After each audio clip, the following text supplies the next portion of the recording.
And Teal! You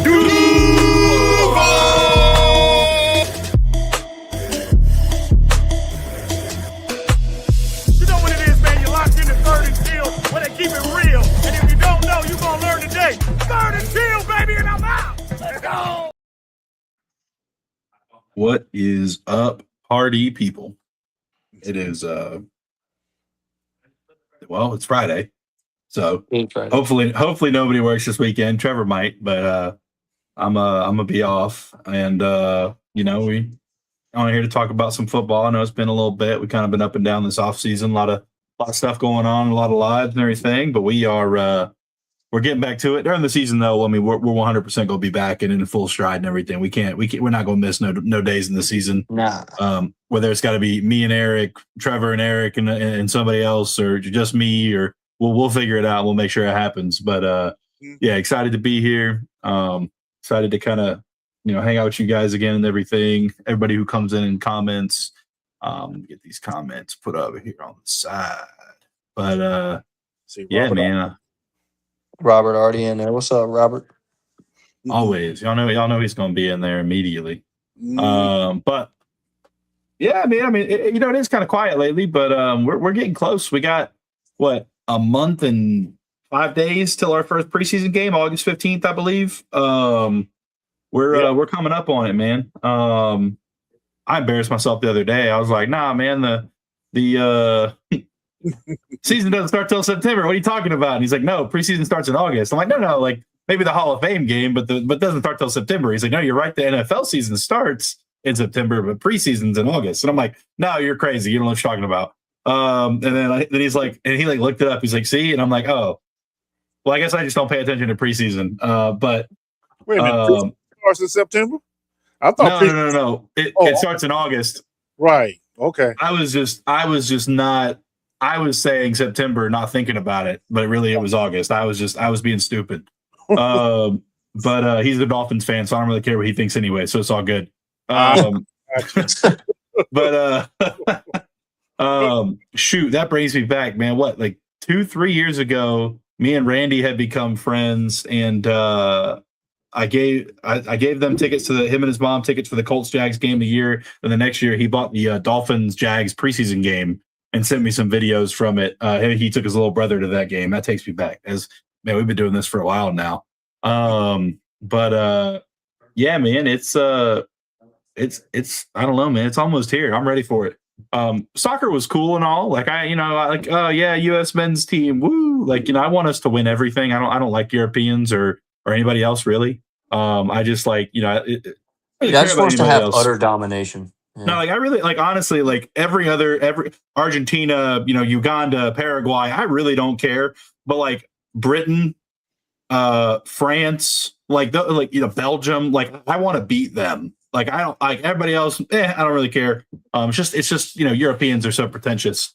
But we just got to remind them why we're we've won we've also won like 781 Monday Night Football games, and they just won their first. So I think that we're good. Yeah. I think we're okay.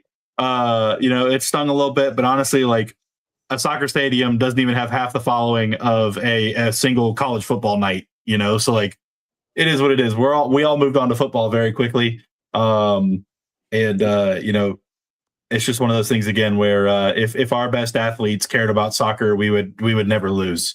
So amen. Like I saw a video earlier. It's like we're gonna put DK Metcalf at goalie. Justin Jefferson's gonna be a forward. Imagine Tyreek Hill at striker. Nobody's keeping up with Tyreek. Yeah, the game's over. You guys can go ahead and go sit back down. Yeah. But I will say, I knew about him before all of the new hype because we're out of the World Cup and he's such a great guy. I'm going for Norway for the rest of the way. Erling Haaland is my favorite, current active soccer player. I do watch soccer a little bit outside of I'm a football fan, but I like soccer too. But I love football. I like soccer. I play FIFA. I watch a game here and there. I love football. There's no comparison. Difference. Yeah, but I do want Norway and Erling Haaland to win. I do like Haaland a lot, or Majin Buu as they're calling him these days. But I will say too, and I've been watching a lot of that, but something that I watched recently and I don't know why, but this is how I knew I was having withdrawals from football. I Cricket. bet thing. money on Serena Williams at Wimbledon. Mm. You understand? All right, Brandon Sorsby, calm down over there. You understand how down bad I am for football to come back? I bet money on Serena Williams to come back at Wimbledon. Okay.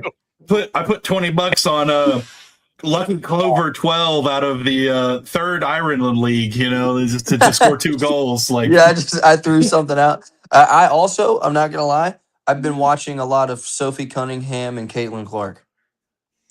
I've been watching a lot of that. all that stuff Yeah. going on over there. I've been watching a lot of WNBA myself. But I'll tell you what, though, one thing that it's shown me is exactly why they don't get paid. Like, Jesus Christ. Dude. Like, yeah, I'll be honest with you. I haven't, but I really haven't been watching any sports, honestly. Like, I haven't even been watching the World Cup, really. I just been busy with work. And then, like, by the time I get off work, all those games are over. And then I get home and they're hanging out with my wife, or like I'm playing NCAA now that it came out or something. I'm not doing anything too crazy. NCAA is something I think we should talk about on here a little bit. I'm not gonna lie. Which second string running back to make us? Nah, bro. Tootin is a number one. I don't want to hear that mess. Yeah, Tootin with a little bit of refinement, and I believe he will be getting and has gotten it. Yeah. Yeah, Tootin's going to be our number one. I don't think there's going to be any doubt in anyone's mind that Tootin will be our number one. After 1 or 2 games, I think we're all going to know very clearly that Tootin is our number one. Especially, I mean, you really got to think about it. Like, and this is, let me preface this before I say this and sound ignorant to people who won't understand what I'm saying. Okay, I am not saying that. I am not saying that Bayshall Tootin is any of these guys I'm about to say. But when you think about, gonna be some heinous shit. No. Hold on. You heard the butt, right? Hold on. No, when you think about Emmitt Smith, what do you think about? Do you think of just like the most dominant running back, or do you think that he played for a long time behind a Hall of Fame O-line? I think he played for a long time behind a Hall of Fame O-line. O-line. Like the way I'm getting at with that is like Emmitt Smith he's a great running back, one of the greatest to ever play the game. Whether that's because he was behind that O-line or not, that's not what I'm saying. I'm not saying that Bayshall Tootin is Emmitt Smith and he's going to rush for 22,000 yards and play for 30 seasons. What I'm saying is like the way we have built this team and brought in these blocking tight ends and stuff, we are going to make it, as long as everything works out, very easy for Tootin to be a number one. I completely agree. Okay, that's the thing that people don't realize is that like a running back being a number one, there's Barry Sanders and there's Emmitt Smith. Mm-hmm. Barry Sanders and Bo Jackson. I will say Barry Sanders, Bo Jackson. People argue about that. I think it's Barry. People think it's Bo. Whatever. Like Barry Sanders and Bo Jackson are some of, if not the most talented running backs, like speed, size, weight, everything, like how they played the game to ever play a game of football. Mm-hmm. But Emmitt Smith has all the records because he had the longevity and he played behind the Dallas Cowboys O-line and wasn't getting touched till he was 3, 4, 5 yards down the field. Versus Barry Sanders was in the backfield dodging all 11 guys and taking it 80 yards to the house after reversing field 6 times. Like, exactly. We don't need Bayshall Tootin to be Barry Sanders. We don't need him to be Bijan Robinson. We don't need him to be Saquon Barkley. We need him to hit an open hole that is created and take it as far as he can get it. And he'll do that. Yeah. Yeah. I mean, Rodriguez has done well in terms of between the tackles. And I do think that Tootin has the size to not come off the field inside the 20, in the red zone. But inside the 5, Rodriguez is going to have the green light all day long. And I had this conversation while I was in Wyoming on my buddy's bachelor trip, because they started bringing up fantasy football and all that stuff. And I joined another league that I shouldn't have joined. I'm in 6 now. So they were like, "Oh, who on the Jaguars would you take?" And I'm like, to be honest, if it's not Trevor Lawrence, I wouldn't take anyone on the Jaguars. And they were like, "Why?" I was like, "Because we are going to spread the ball out a lot." I was like, "A lot of touchdowns are going to be harvested off of other players because we do not run a single wide receiver or single running back dependent scheme." We're going to spread the love around. Bayshall Tootin's not going to have 20 touchdowns this year, but he's not going to have 1.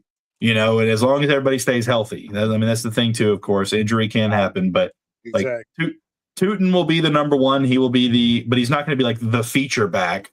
He's going to be the guy we send out there on first and second down, and they'll either have the kid out of or they'll either have Allen or Jamari Taylor, depending on what this package is. I fully believe Jamari Taylor is going to make this team. But yeah, it's not. I don't think we have to worry about that, to be honest.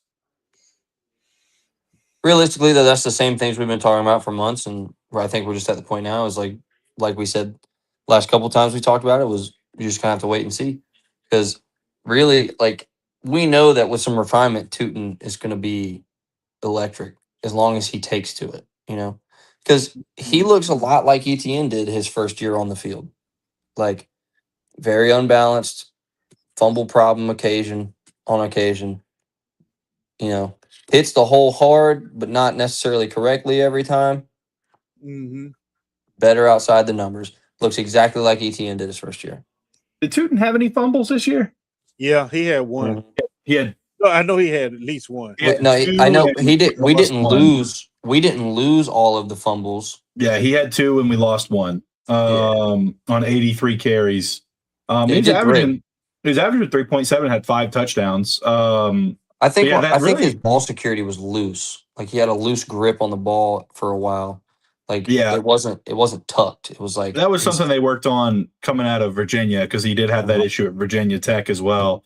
But I will say, according to all reports of everybody watching him in camp, I mean, he looks great, and he looks like he has refined himself, and he's playing a lot tighter in terms of like in between the tackles and in his cuts and holding the ball up, and like in all the pictures and videos I've seen, like he has that thing high and tight.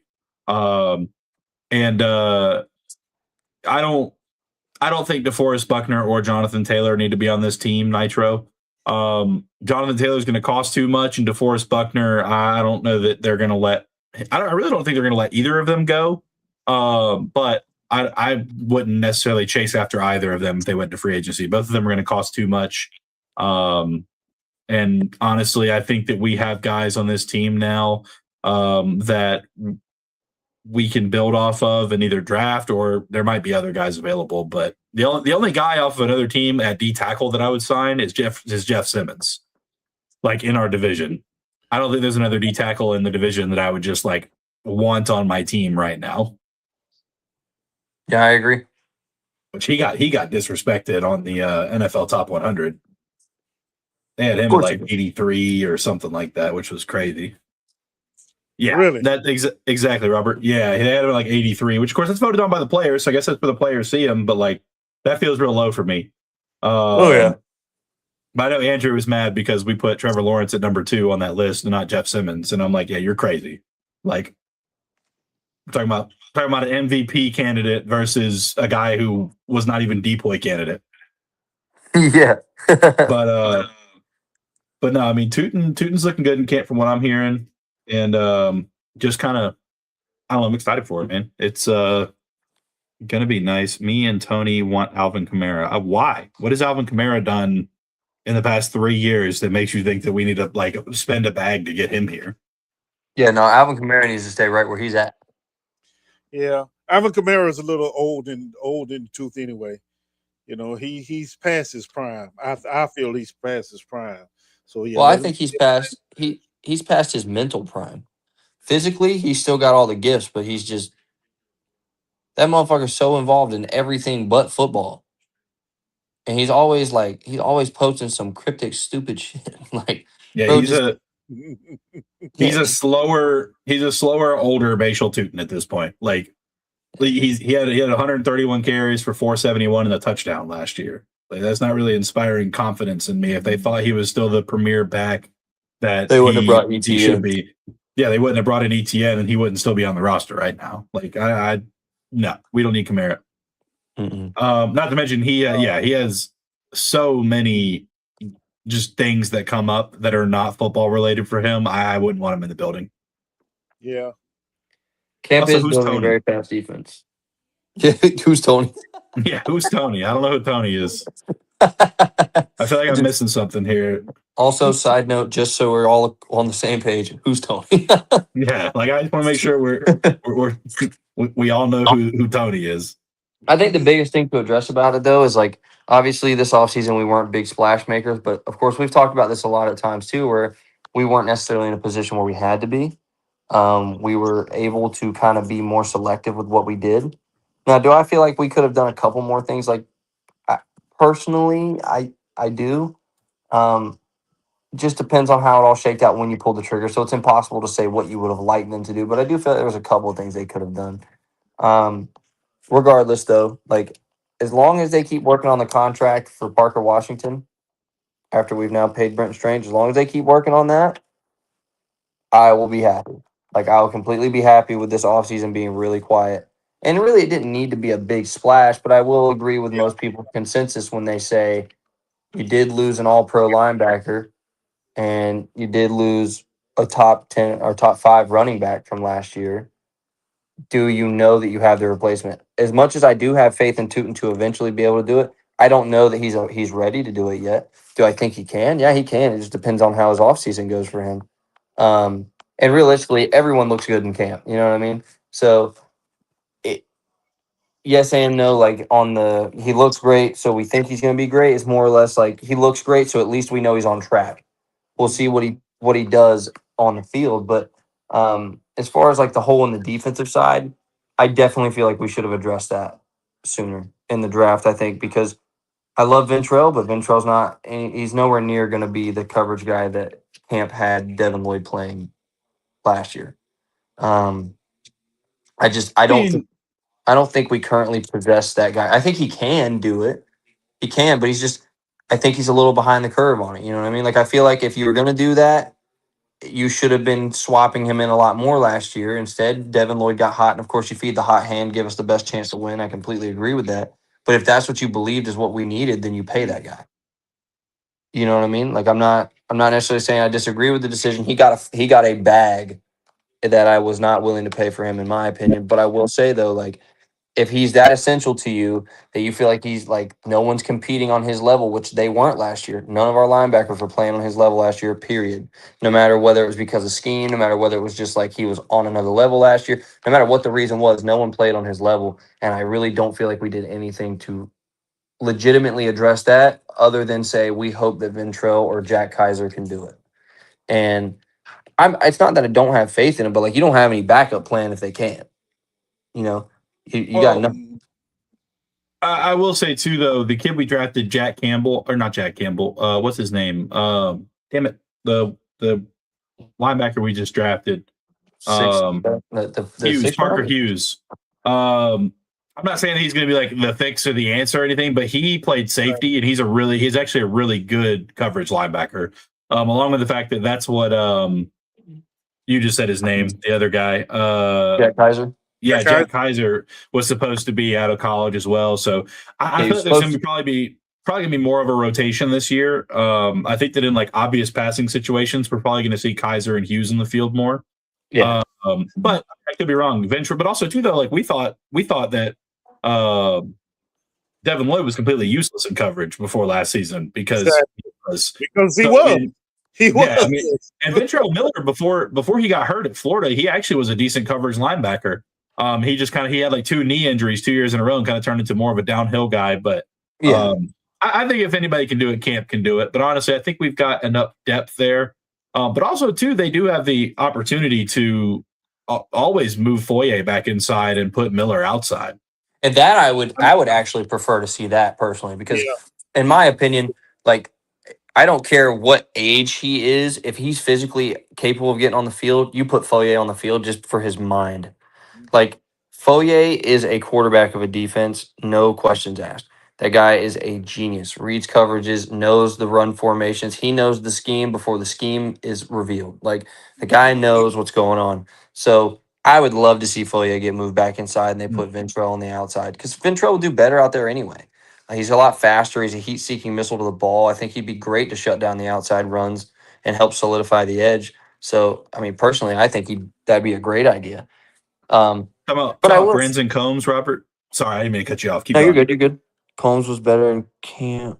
until he got hurt. Was the I think it's got rumor? to be Branson Combs, but Branson Combs has been good in camp for 6 years for us now at this point. Yeah, I was gonna say he's always good in camp, and then shows up in the first game or two of the season and never appears again because he doesn't do anything with the reps he's given. Right. However, I mean, realistically, I will say though, all that talk I did about potentially losing out on players that you needed, that's what sparks the conversation for people when they're like, I feel like we could have done more, and I agree with them in that sense. Like there are things you could have done. However, that doesn't mean by any means I'm uncomfortable with where we are as a team either. Like I feel completely confident in this team just simply based on the fact that I know Foye is going to hold it down. We're not completely useless in the linebacker core. Right. No matter what, we got one that's going to be on one. I know that. Our secondary got stronger. Our defensive line looks good. I think we should be okay. However, it still begs the question though. If you didn't make those moves and you had other things in mind, which clearly you do, right? You're not just letting those guys walk for no reason. Clearly, if you could, or if it went with the plan, you would have brought them back, but you just couldn't to do the other things. What would really beg the question then is why the hell can't we pay Parker? Or what is taking so long to pay Parker? Because Parker's willing, he's made that clear. And the obviously the negotiations have been ongoing for quite some time now. So then really what you come down to is, well, what the fuck did you save all that money for anyway then? Well, who are you saving it for that's bigger impact? Who are you saving it for? So because by the time anyone else comes up that's a huge impact that really we really need to pay, the cap will have already risen so much and we'll be in cheaper parts of certain deals, and some people will already fall off the books completely. You won't have a problem paying those guys. So what the hell are you waiting for? And that I would say, if we make it out of this offseason, in my opinion, if we make it out of this offseason and we haven't paid Parker Washington, then I'm going to be a little bit more on the side of, well, then what the fuck did we sit on our hands for? That would be more when I feel that way, because I'm happy with Brenton Strange signing. I'm more than happy with that. I love that. I think I made that clear when I said like NFL teams need to stop trying to be so fucking cute and pay their playmakers. And that's what they did with Brenton, and I completely think that's exactly what needs to happen with Parker. So, if we make it to the start of the season and you haven't paid him, then yes, I feel like you wasted opportunity.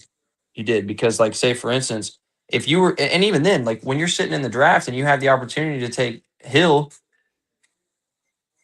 to fill that linebacker spot, that would have made me feel a lot better. I'm not gonna lie to you. That would have made me feel a lot better. You take somebody to at least that we presume would shore up that missing spot, and then you pay your people too. Like that. That seemed like the most obvious common sense answer. Don't get me wrong. I'm all about bolstering this tight end room to become a run heavy set and a good tight end attack team. But I feel like we kind of overdid it in a sense. Robert, how much have you been smoking tonight, brother? I know you smoke, but are you crossfaded right now? Because ungrateful free agent. No, I know Combs has been here for a shorter amount of time. I'm saying he's one of those guys we've had over the past 6 or 7 years that have just been like, what was the last one? What was that kid's name that was on the game team forever? He's a linebacker. What was it Caleb something? But we've had guys over the years that are like in camp and these guys are looking great, and then they get hurt, or we never see them on the field, or we do for like 2 plays because somebody gets hurt and then we never see him again. Like he's just one of those guys that I think is going to be around, and he's going to be one of those like, oh yeah, he's doing great, and then we just never see or hear from him. But I mean, I could be wrong though. I mean, 100% he could be. He could be really good, but at the same time, like Branson Combs isn't a name that's inspiring any like excitement out of me. You know what I mean? Like I'm not getting ready to jump at the edge of my seat considering Defensive Player of the Year awards. Oh dang, Branson Combs is only 2 months younger than me. That's crazy. Yeah, May 15th is my birthday. His is July 14th. He'll be 26 in 4 days. But yeah, I don't know. If it's me, I'm looking for Jack Kaiser or Parker Hughes But also too, before he got hurt last year, they did say Yasir Abdullah was looking pretty decent in coverage. So I mean, I wouldn't necessarily sleep on him. I don't think he's going to be some standout crazy guy, but I mean, people forget that he's 6'1", 6'1", 240, and he ran a 4.37 at the combine or something like that. Like, Yeah, he's a natural athlete. Yeah. Dude's an athlete. If they can get something out of him, but I mean, yeah, But I think it comes down to like we're sitting here talking about a bunch of like serious question marks. Where like if you draft an Anthony Hill, you got a question mark. Can he do it in the NFL? But his resume is there. Like the resume is there. It speaks for itself. One of the top linebacker prospects in the entire draft. That seems like a no-brainer. Like, yeah, but then, I mean, when you move past that and you go with Borkature, and then we still don't end up paying Parker before the season comes, what the fuck are we doing? Like, what are we seriously doing? Like, what is happening? There's still time, but also too, a lot of these contracts, from what I'm hearing, are getting held up by language, not necessarily like money at this point. Right. Because there's just certain things that have been in contracts previously that they're working out and trying to pull out now, and I don't know that it's necessarily Parker's asking for way too much or we're not giving him enough. Like, I think it's just probably language and working out some finite details, million here, bonus there, stuff like that. Right. And I would love and I'd love that if that's what it is. I still have faith right now. I'm just saying, like, this is when the argument that people are having that this offseason really was an F grade. That's when that becomes a valid argument. Is if you make it to the season and you haven't paid him. That's when their argument starts to have validity. Because then, like, really, you look at this offseason and what did we do other than sit on our hands and overdraft tight ends? If he doesn't get paid, what did we do? We paid Britton Strange, so that's a positive. That might be the only reason it goes to an F plus instead of an F minus. You know what I mean? Like, if we make it all the way through and you didn't directly address any of the needs that we know we lost from last year, and you also didn't make an emphasis to retain one of the biggest playmakers on the offensive side of the ball as well. So now, with that being said, here's the thing. This regime or coaching staff is really heavy into self-evaluation. You know what I mean? I mean, really breaking it down and evaluating what we have in the house and on the field. And I feel that they felt that what we have now in the house is enough to make up for because we have Tootin. We got a stable of young running backs.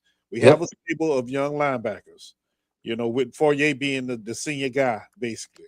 So I think that paying Parker should be a priority right now. However, look at it another way.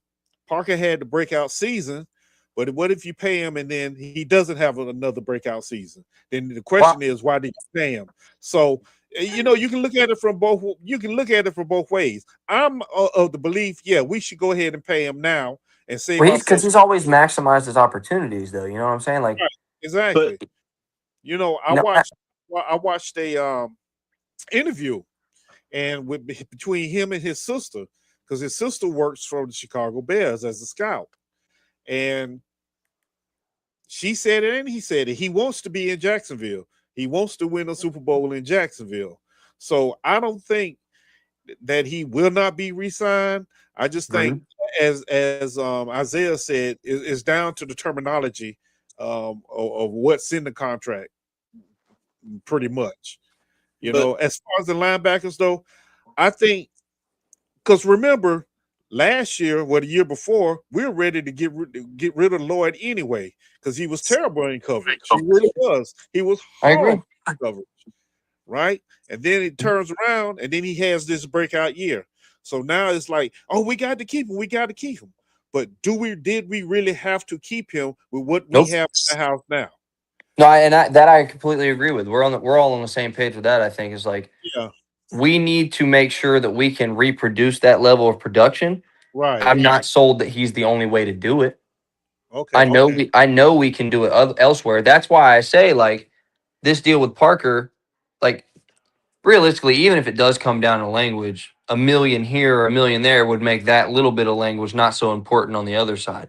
Like, and my part of the Parker thing is like where I think Parker is different than the breakout year that Devin had. Parker has always been explosive with all the opportunities he's given. We just never gave him the opportunities. And now that he's getting the full-time opportunities, he's done nothing but be consistent. I feel like Parker Washington has been a consistent contested catch and just straight safety blanket every time he's touched the field. I cannot remember a single time we gave Parker Washington any set of snaps that he didn't do what he was supposed to do with them. Like, Okay, so I understand what you're saying, and I agree with that. But is his emergence now because we have a better receiving core? no, I think that plays a role. I think Okay. that plays a role. That plays a role in the prolificy. Or no, it's a prolific offense. I think it's prolificy. Right. Yeah, Okay. but I Yeah. think it plays a role in how prolific our offense is. Mhm. Obviously, because you can't zone in on one target. I think I talked about that just a couple years ago, and then it's finally happened last year. It's like, see, this is what we were talking about. It definitely gives you more things to look at on the defense side of the ball. But I think really the reason you see Parker having this breakout year is just the change in the snap count he got. He became a starter. Like he played starting time. And when he played starting time, he showed you that not only was he a starter, but he's one of the best options we have on the entire roster. So, So go keep ahead. going. No, you're good. Oh, you're good. You're good, bro. You're good. So something we haven't talked about and we're not mentioning that I think is the most important part of this is that Parker Washington, as it stands, anybody looking at this team would say that Parker Washington is our wide receiver 3, just from like a top-down view of the team. Mm-hmm. You can't, and I'm going somewhere with this. Maybe, but no, it's arguable for somebody who's an actual fan of Jacksonville, but like anybody outside looking in is going to say it's Brian Thomas Jr. or Jacoby Myers interchangeable, and then Parker comes third to them. Like correct. Anybody outside, not arguing actual production, whatever. But where I'm going We with know this is Yeah. you can't overpay number 3 when you potentially still have to pay number 1/2. You just paid number 1/2, the other one. And hold on. I promise I'm going somewhere with this. We just drafted 2 tight ends, and we've said we're going to run a lot of 12 and 13 personnel. So part of the issue too is is Parker going to see as much of the field this season as he saw last year, especially with Travis Hunter being healthy now, Jacoby Myers and Parker Washington. We just drafted Josh Cameron, not saying Josh Cameron's here to replace him or anything. Yeah. We just drafted Josh Cameron and CJ Williams. We just drafted 2 tight ends. We're going to run a lot of 2 tight end sets. We're going to control the ground. Is it as important to re-sign Parker when we do spread the ball out so much, or continue to have BTJ for one more season? We've got Jacoby Myers for up until 2029 or 2030, I believe. I think it's 2029. And then now we have, we've got our Strange locked down through 29. We just drafted Bjorkacher. We just drafted Closeout. Like we just re-signed Quentin Morris for 2 seasons. Like I definitely want Parker Washington to be on the field and on the team. Yep. But like I don't think they draft Josh Cameron without the intention of him being the Parker replacement. Like I think he's a great player, and I do think they may have still drafted him, but like he is the same type of player, but 3 inches, 2 inches taller, 3 inches taller, and 20 pounds heavier. And yeah, that could be it. But like that.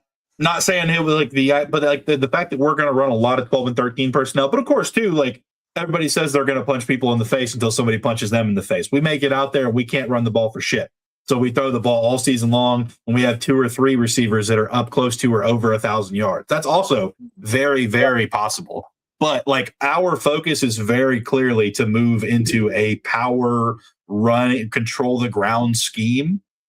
How important is Parker Washington really going to be to retain whenever we're not going to be running an offense necessarily? I do still think we're going to spread it out, but like we've got other mouths to feed as well is my big thing here. Like I would love to keep him and I want to keep him, but if it is $5 or $10 million that is the hang up, that's a lot of money down the line when he potentially is going to be the 3rd, 4th, or 5th target for what we're actually doing with our offense at some point. Like that's kind of the hang up for me is we're set up pretty good for the future.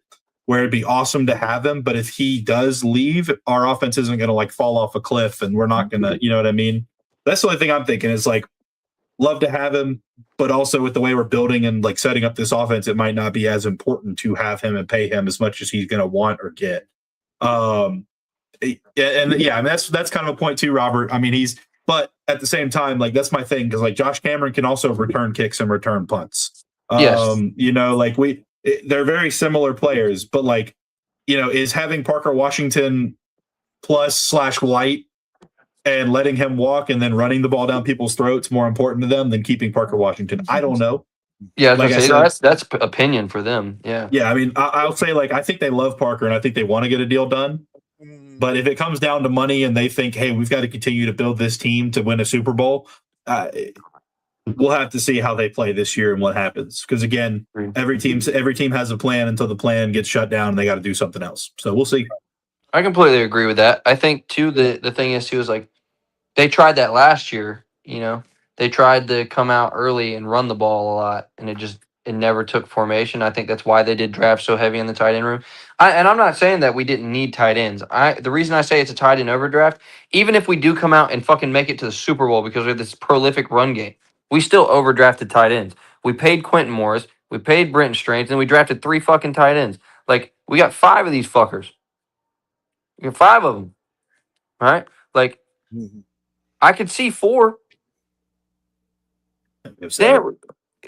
No, I mean 5 that most people can name now because of the draft. No, I'm just saying like I didn't realize we have 7 on the roster right now. That's now. what I'm saying, dude. We have so fucking many, dude. We have so many, and look, and that doesn't mean that I don't think we need any of them. It's just like we have 7 of them.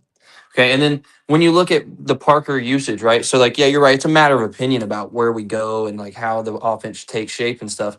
But I think what made us so good was the fact that we had versatility. And I think if this staff is as focus oriented on evaluating what we really put on the field, they're not thinking like everyone else is that Parker's the 3rd option. They're viewing Parker as potentially the 1st option because Parker was the best receiving option we had last year. So if you're truly evaluating what this team puts out on the field, it doesn't matter what the national media scopes it as. Yeah, to the national media, Brian Thomas Jr. is undoubtedly the wide receiver 1. But production-wise, it's Parker Washington. And it's hands down. It's not even close. I mean, sure, his numbers took a while to catch up, but he wasn't starting the whole year. It was very clear from the time that man hit the field, he was the number 1 receiving threat. No matter who was on the field with him. It didn't matter. So, those are valid points. Huh? No, I'm saying those are valid points. You know, so like if we're thinking about this, I'm not saying that, you know, I disagree with the fact that 12 personnel is clearly a priority. It is. But if I'm thinking about, okay, but I might have to fall back on and at some point the pass game has to be in there. You're not going to be able to run 100% of the game. So no matter what, the passing game has to be prolific as well. That is the goal. So why in the fuck would I get rid of my number 1 receiving option just because the national media perceives him to be the 3rd? He's not the 3rd. It's like we were talking about when you first made the point, you know, it's like true fans know. Well, if we know, they damn sure better know. And it's not that I don't have faith in them. I think they do know. Quite honestly, I think they do know. Because don't get me wrong, I love Jacoby. Jacoby's a security blanket when it comes to catching the ball, but Parker still takes more targets and gets open more than him. Same thing with Brian. It's the same thing with Brian. So, I mean, I think it's up in the air what happens. I just think he should absolutely be a priority for that reason alone.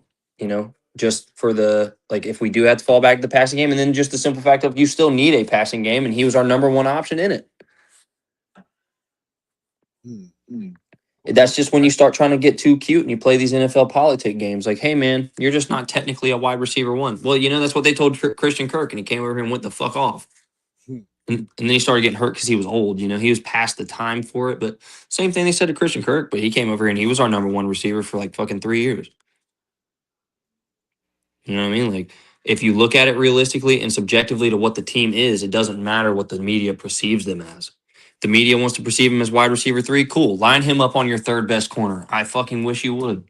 Keep doing that. Like, I hope you do. So, I don't know. That's about all I got on that, man. I just think we need to pay him. I know we're all in agreement on that. It's just the nitpicking whether or not it gets done and for why. Yeah. Yeah, we're going to have to see. I don't know. It's it'll definitely be interesting to see what direction they go and what the numbers look like. Yeah. I really do feel they need to go on and pay him now, though. I agree. They need to go on and pay him now. If only just for a financial standpoint, to where he'll be cheaper now than he will if he has another outstanding season like he did last year. You know what I mean? So yeah, that makes a lot of sense. But Parker, I don't know. Parker Washington, he's the man right now. He's the man. I'm sorry. He's the man. And that's the thing too, is he and what I have the reason I have faith in him to continue to do it is he's always been this guy. Right. He just finally got the reps to do it all the time. But every time he's given a shot, he's always showed up. So I have no doubt that you pay this guy, he's going to show up next year and be the same guy you had last year. Yeah. I think, when we start talking about weaknesses and questioning, what's going on, what's one of the weaknesses this team has, I think we still stuck on, myself. We say we're going to run the ball. But here we go with the offensive line again. Especially that is the part of the team that really, really has me scratching my head. Yep. You couldn't run the ball the second half of the season, but you didn't. You really didn't address. We didn't do anything to fix that. All we did was seal the edge. Right. We didn't on one side. Well, we did bring in Pregnon. Well, we did. That's right. I keep forgetting about him. He's going to be nasty. I'm excited for him. I think there's a good chance he starts. And honestly, I think just him starting will. I don't know that I'm not saying it's going to fix the O-line by any means, but I do think that just him starting is going to improve this offensive line in our running game for sure. So who is he going to replace? I think he's going to replace Mercari. Okay. I think you got to leave Ezra out there. Yeah, too. I think he replaces Mercari. And then you're hoping that Wyatt Millum is good enough that we don't have to extend Cleveland again. But I mean, we'll see. I'm just hoping Cole Van Lannon can get his ass back on the field quickly. He'll be back. Yeah. Yeah. Fuck, I'm tired of seeing Walker Little ever. Yeah, I think the Jaguar Nation is tired of seeing Walker Little. We should pay Anton Harrison ASAP. I don't know about that. Anton Harrison is. Yeah, I'm not paying Anton yet. He did okay last year. Give him another year, and if he does good this year, then you might have a conversation to have. But especially him being a right tackle, it's not like we gotta pull up the bank truck for him. Yeah. Get rid of the stink of Millum as tight end. Big packages. Oh yeah. Well, they did that a lot last year. They started putting Millum in for on those when we brought the lineman out on the field, but then he got hurt again. Yeah. But I need to see some out of him. We're gonna say it. Oh, nothing. I was just reading what was on the screen. That's all. I got you. Yeah, I really don't have anything else right now, man. I don't really wait on some news. It hasn't been anything going on. It's been a quiet offseason. It really has. But I think that's good. And I'm glad you said that, Trevor. I think national media and Jaguars fans have been so used to this team during the offseason making big splashes, bringing in individuals, overpaying them, trying to, get the team right or whatever. And I think this year, partly because of the salary cap problems we were in, but it's been quiet because we have a better team now. We really do. We have a better team now, and we didn't have to go out and overpay free agents to come to Jacksonville, and looking at from the outside in, I can see how people say, "Well, y'all really didn't do nothing." But when you start building from within, with your draft capital and players already on the team, it's going to look like this sometimes. That don't mean they won't be successful. That don't mean they won't bring somebody in. You have to remember after training camp, there's cuts during training camp where you get a value veteran or a young player that can come in and contribute immediately as well. So you don't have to do it all in that one big spot between the draft and training camp or right after the season and the draft.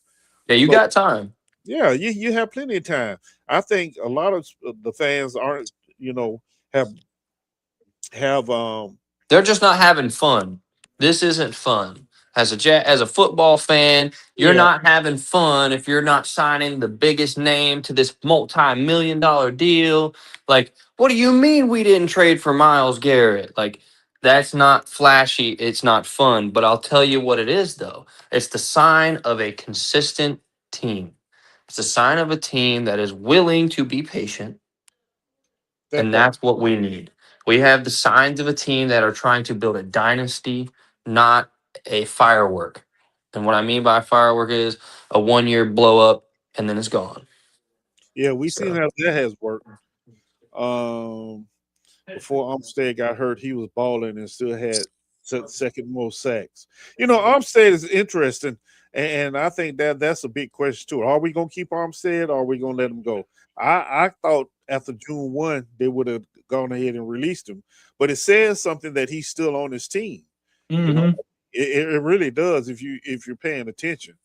Mhm. So yeah, and he was for sure in my book a post June 1st designation. yeah, so But Robert, you bring up a very good point. but we We can't afford to lose his production. Like that we don't have a replacement for right now. Like right. it's that simple. We just don't. So hey, realistically, he's better off to us than saving the what 6 million to cut him. Right.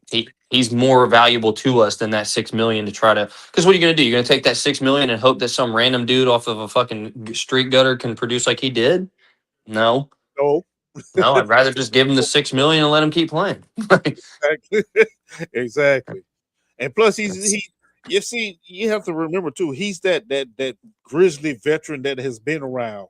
He's been on winners, so he can help the young players with building, showing them how the league's supposed to be, how you supposed to be, how you supposed to play ball. So Yep. I think he's valuable in that aspect as well. Agreed. So yeah. Plus, he was in our NFL Man of the Year, wasn't he? Yeah, he was Walter Payton Man of the Year candidate. Yep. Yeah. Okay. So that says something in itself. We're Mhm. trying to win. Why get rid of him for real? Yeah. Yeah. Exactly. Exactly. I think that's exactly right. And Because to let's me, let's not forget we still got BJ Green and Stigo in the Strigo. background. Yeah. Still out. Yeah. Yeah. So they're still learning, and they both are good. So Yeah, yeah. Danny Strigo, he's going to be good, but I think he needs to stay rotating as an edge. He was killing it off the edge. Yeah. Yeah, we got Wesley Williams too. So I mean, we got people that have the time, but they need the chance to develop. Mhm. mhm. And who better to help them develop than Eric? Yeah. Yeah. Yes, sir. We still got Trayvon and Josh too. So we got some vets at this point that'll be there to teach some young guys. Right. And that's really all I've got this week, man. Yeah. All right, boy. It has been a slow off season. Mm-hmm. Which we haven't had one of these in a while. Yeah. A while. And I No think kidding. why everybody is up in arms about it. Mhm. But hey, just at the end of the month, training camp starts. So I'm I so excited. think the quarterbacks come in on the 25th of July. Mm-hmm. Yeah, something like that. So we finna get And Trev finna be locked in because that baby boy. Yeah. I'm stayed just banned from cutting a turkey. But one quick thing I want to shout out real quick to while we're on the pod real quick. Shout out to Curtis for the new baby girl. Yeah. Burgers, yeah. Happy birthday to Mrs. Brown. And then also shout out CJ2K, man. That's tragic. That's tragic. Rival or not, that guy was a phenomenal human being and what's like almost an irreplaceable and not he is definitely never going to be replicated as an athlete. I mean, C2 it's J, tragic. he was something else. He was something else. You'll never forget. I will never forget. Like back in Madden. I think it's like Madden 13 or 14 or something. That motherfucker had 100 speed. Ridiculous. Oh, man. Yeah. Really? Yeah. No. He was cracked. He was broken. Yeah. There was no stopping CJ2K. It was. If they picked the Titans and ran with CJ2K, just every play you lost. There's nothing you could do. Okay. All righty then. Yeah. All right, gentlemen. All right, gentlemen. Y'all have a good evening. Thanks everybody for coming out. And Yes. we're gonna try and be a little more consistent with this, but during the season, we definitely gonna be doing it every week. So I'm excited to see y'all. Thanks for popping in, everybody, and y'all have a good night and a good weekend. For sure. Peace.